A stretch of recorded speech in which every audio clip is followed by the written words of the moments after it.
원장님 안녕하십니까? 안녕하세요. 네. 구독자 아니면 이제 이거를 보시는 이제 환자분들 중에 제일 걱정이 앞서는 게 하나 있습니다. 이제 수술을 하게 되면 부작용이 있지 않을까. 네. 그리고 이제 뭐 뉴스에도 많이 나오고 뭐 성형외과 이제 뭐 뉴스도 많이 나오잖아요. 그래서 부작용, 네. 부작용 대해서 한번 얘기를 나눠볼까 하는데요. 흔히 나타나나요, 원장님? 사실 부작용이 없는 약도 없듯이 네. 예, 부작용이 없는 수술도 없겠죠. 네. 하지만 저희가 부작용을 최소한 줄이기, 사실 부작용을 만들려고 수술하는 건 아니잖아요. 항상 부작용을 최소한으로 하기 위해서 노력하는 과정이 중요한 거고요. 네. 수술 종류가 너무 많거든요. 너무 많기 때문에 한 사람이 오시면 그 수술을 그분에게 모두 다 하는 건 아니잖아요. 또. 네, 네.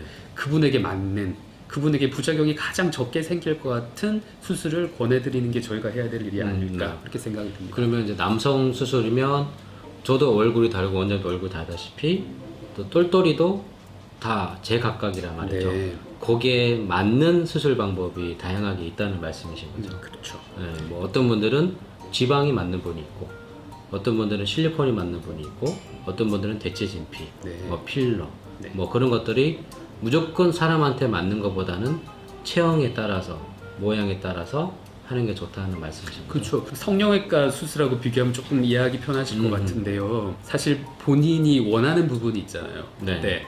저희가 원하는 부분도 물론 있지만 본인이 원하는 부분이 있어. 어떤 분은 길이가 좀 더 좋았으면 좋겠고, 아니면 굵기가 좀 좋았으면 좋겠고, 아니면 시간이 좀 더 오래 갔으면 좋겠고, 아니면 어떤 분들은 좀 울퉁불퉁했으면 좋겠고, 다 원하는 게 다르세요. 근데 이제 또 저희가 들으면 네. 아 이거는 좀 과한 것 같은데, 아니면 네. 이건 아닌 것 같은데, 저희가 보는 게 평균이라는 게 있잖아요. 네. 예, 모든 대부분 많은 사람들이 좋아하시는 이런 부분들, 네. 이제 그런 거를 서로 환자분과 저희 의료진이 상의를 하는 게 중요한 것 같아요. 그렇죠. 환자분이 원하시는 거 몇 프로, 그럼 저희가 원하는 것도 설명을 드려서 서로 원하는 최상의 선택을 하실 수 있게 그렇게 정하는 게 그분에게 가장 맞는 수술 방법이 아닐까 합니다. 그러면서 부작용도 최대한 떨어뜨려야 될 게 저희가 해야 될 일이겠죠. 부작용이라고 하면 제일 첫 번째 염증이거든요. 이게 이제 남성 수술이 대부분이 원래 본인의 조직이나 본인의 몸에 있는 걸로 만드는 경우보다는 아무래도 이제 자기 몸이 아닌 부분을 뭐 집어넣거나 뭐 덧대거나 뭐 이렇게 하는 게 많습니다. 네, 그렇기 때문에 염증이 제일 큰 문제입니다. 근데 염증이 생기는 원인은 크게 한 3가지 정도 말씀드릴게요. 첫 번째는 환자 요인입니다. 염증이 잘 생길 만한 몸을 가지고 계세요. 예를 들어 좀 고령이시라던가 면역력이 떨어지신 고령이시라던가, 특히 또 저희가 많이 걱정하는 당뇨, 예, 그 다음에 간 질환, 예, 이런 분들은 면역력이 몸에 떨어져 있으시기 때문에 수술 후에 세균들이 잘 상처에 달라붙을 수가 있으세요. 정상적인 분들은 조금 어느 정도의 세균이 붙는다고 하더라도 이겨낼 수 있는 힘이 있는 반면에, 말씀드리는 환자분들은 같은 개수의 균이 들어온다고 하더라도 그걸 이겨내지 못하세요. 그래서 쉽게 염증이 퍼지는 경우가 첫 번째 환자 요인이고요. 이제 두 번째는 병원 요인이거든요. 수술을 할 때 당시의 병원이 청결도라고 생각하시면 되겠습니다. 사실 이 공기 중에도 균은 있어요. 예. 네. 제 손에도 대장균이 꽤 있을 겁니다. 그래서 저희가 수술을 할 때 되면 이제 수술방 들어갈 때 손을 깨끗하게 씻죠. 그 씻은 손을 다시 무균 장갑을 낍니다. 그리고 몸에도 다 이제 깨끗한 수술복을 입고 수술을 하거든요. 그럼에도 불구하고 우리 저희 대학병원에서 염증이 생기잖아요. 그 염증 때문에 또 뭐 저희 2차 수술도 하고 3차 수술도 하거든요. 그럼에도 있어서 문제가 생기는데, 사실 남성 수술이라고 해서 너무 쉽게 생각하시고 그냥 하는 경우가 많습니다. 쉽게 얘기하면 수술실과 일반 진료실이 분리되지 않은, 예, 누구나 들락날락할 수 있는, 예, 특히 이제 막 여닫이 문처럼 이렇게 해가지고 문을 확 열면 공기가 확 들어가고 문을 확 닫으면 또 공기가 확 나오고 해서 공기 중에 세균 관리가 안 되는 그런 경우가 많습니다. 그런 거를 줄이기 위해서 저희는 많은 노력을 하고 있거든요. 그런 게 병원 요인. 또 하나의 병원 요인은 수술한 후입니다. 수술만큼 중요한 게 수술 후 관리죠. 치료. 네, 수술 후 치료입니다. 저희는 꼭 저희 얘기를 해서 좀 그렇긴 한데, 수술 상처를 관리하는 전담 수술 상처만 관리하는 전담 전문 인력이 배치가 돼 있는지 안 돼 있는지도 또 상당히 중요합니다. 많은 병원에서 사실 전문 간호사라고 해가지고 그렇게 하고 있는 병원이 실제 많거든요. 그렇지만 이제 남성 수술하는 병원이 과연 그까지 할 수 있는지 저는 환자분들이 잘 따지고 알아보시는 게 중요하겠습니다. 마지막 세 번째, 수술 후 환자의 관리입니다. 저희가 병원에서 해드릴 건 다 말씀드렸어요. 근데 수술은 내가 받은 게 아니다, 그렇죠? 그렇죠. 환자가 받으신 거기 때문에 저희가 숱하게 많은 말씀을 드립니다. 뭐는 괜찮고, 뭐는 안 괜찮고, 뭐는 하지 말아야 되고, 뭐는 하셔도 된다.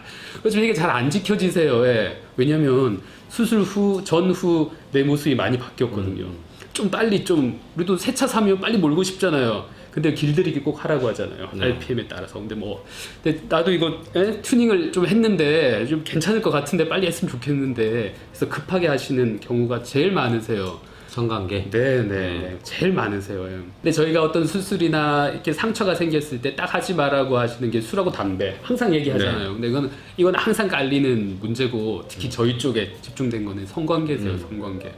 근데 대부분 이제 남성 수술 받으러 오시는 분들은 작은 수술이나 큰 수술이나 좀 급하게 오시는 경우가 많으세요. 네, 중요한 날짜가 잡혔는데 나 이거 좀 빨리 해서 빨리 해야 된다. 근데 그게 한 달 아닌 경우가 많으세요. 저희가 항상 한 달은 좀 지켜달라고 말씀드리거든요. 어떤 수술이건 간에 한 달이면 어느 정도 치료가 다 됩니다. 그런데 이제 예를 들어 3주 뒤다 아니면 2주 뒤다. 예, 그 애인하고 어떻게 좀 좋은 날이 잡혀 있는데 디데이가 잡혀 있는데 이게 좀 뭔가 좀 잘하려고 하시다가 그 날짜를 못 지키시고 문제가 생기는 경우가 많으신 것 같아요. 아, 그러면은 성형외과처럼 쌍꺼풀 수술하면 네, 한 달 지나면 표식 확 나잖아요. 그렇죠. 근데 3개월, 6개월 지나면 좀 자연스럽잖아요. 네, 자연스러워. 이것도 마찬가지 아닐까요? 마찬가지입니다. 네. 그래서 만약에 좀 좋은 날이 있을 것 같으면 한 3개월, 6개월, 뭐 2달 전에 미리 계획을 짜는 게 좋겠네요. 그렇죠. 미리 계획을 짜시고 미리 병원에 찾으셔서 날짜를 정하시고 시술을 받으시는 게 사실은 더 좋은데 그게 참 안 된다, 그죠? 저희 경험상. 돈을 벌어야 되고 또 바쁜 일상생활에 돌아가야 되니까 네. 그러지 않을까 싶습니다. 네, 그런 것 같습니다. 사실 이럼에도 불구하고 염증이 생겨서 병원을 찾는 분들이 있습니다. 네, 네. 없을 수는 없죠. 네, 항상 있기 때문에 저희가 술전에 네. 그 정도에 대해서 말씀을 드리는 거거든요. 근데 저희 경험상 항상 제 경험을 말씀드리기가 좀 그렇긴 한데 제일 좋은 방법은 좀 이상하시면 상처가 이상하다 그럼 참지 마시고 병원에 빨리 연락을 하시는 게 첫째, 귀찮고 힘드시더라도 병원에서 말씀드리는 치료 스케줄을 지켜주시는 게 둘째 방법입니다. 사실 부작용이 생기고 나시면 개인마다 다 차이가 있으세요. 네. 어떤 분들은 예를 들어 일주일 만에 해결되는 분도 있으신 반면에 사실 어떤 분은 3개월 뒤에 해결되는 분도 있습니다. 상처와 부위에 따라서 다 다르기 때문에 병원에 일찍 오셔서 상의하시고 치료 계획에 대해서 궁금한 게 있으시면 언제나 저희 담당하시는 선생님들한테 말씀하셔서 서로 상의를 하시면 본인 스케줄도 있으실 거잖아요. 그래서 꼭 상의를 하셔서 치료를 꼭 마지막까지 마무리할 수 있게 정보를 서로 공유하는 것이 중요하겠습니다. 환자의 원인, 병원의 원인, 그런데 정확하게 이것 때문이다 원인이라고는 알 수는 없잖아요. 염증이 발생하는 원인이 너무 많기 때문에 제가 아까 몇 가지 말씀드렸죠. 너무 많기 때문에 뭘 콕 집어서 말씀드릴 수는 없지만 환자분들은 알고 있는 경우가 있으세요. 네. 간혹 자기가 걸리는 게 있는 분들이 있지만 그런 건 얘기 안 하시거든요, 보통. 그렇다고 뭐 모든 책임을 환자한테 돌리는 건 아닙니다. 저희도 그 원인을 알고 싶은 경우도 있고요. 저희도 모르는 경우가 많기 때문에요. 일단 발생한 부작용에 대해서는 어떻게 같이 해결을 해 나갈까? 그게 중요하신 그게 제일 거지. 중요한 거야. 이걸 누가 잘했냐, 내가 못했냐 이걸 따질 수도 없거니와 따지면 그때부터 치료는 이제 산으로 가는 거예요. 네, 치료를 하셔야 되는데 이거는 놔두고 뭐 네가 잘했니 내가 잘했니. 이제 막 원인을 찾아서 하면 진짜 산으로 가세요. 그거는 환자한테도 좋지 않고 저희한테도 절대 도움되는 게 아닙니다. 그래서 같이 해결해 나간다는 게 가장 중요한 것 같아요. 그렇게 보면 치료에 잘 따라와 주시는 환자분들은 저희가 생각했던 날짜에 치료가 잘 돼서 마무리가 잘 되세요. 근데 이제 막 뭐 어떻게 하시는 분들은 좀 안타까운 내용이지만 이 병원 저 병원 전전하시다가 결국 다시 오시는 경우도 많이 봤습니다. 그렇죠. 그래서 만약에 이런 일이 생기면 안 되겠지만 이런 일이 생기면 이제 의료진이랑 잘 치료해서 치료가 끝나면 2차적인 뭐 시술이 필요하면 2차적인 치료, 뭐 시술 그런 거를 서로 의료진과 같이 협의해서 치료하는 게 제일 좋을 것 같습니다. 네. 네. 뭐 꼭 저희 병원 얘기를 해서 그렇지만 부작용이 생겼을 때 어떻게 더 잘 해결할 수 있는 능력이 있느냐. 사실 저는 그게 수술하는 능력보다 더 중요할 것 같아요. 네. 그러면 수술도 중요하지만 수술 후 관리도 중요하니까요. 바쁜 일상 일을 하더라도 치료는 잊어말지 말고 소독을 좀 잘 해주는 게 좋겠고, 네. 그다음에 병원에 못 나오면 이제 자가 소독도 할 수 있는 부분도 잘 하는 게 좋겠죠. 네. 하여튼 모르는 거 있으면 언제든지 연락 주시는 게 가장 중요하시겠습니다. 네. 그럼 지금 이 보고 있는 분들도 간혹 이제 부작용 있는 분들도 있을 거 아니에요, 그죠? 원장님. 뭐 고민하지 말고 뭐 원장님한테 오면 다 치료해 주시나요? 당연하죠.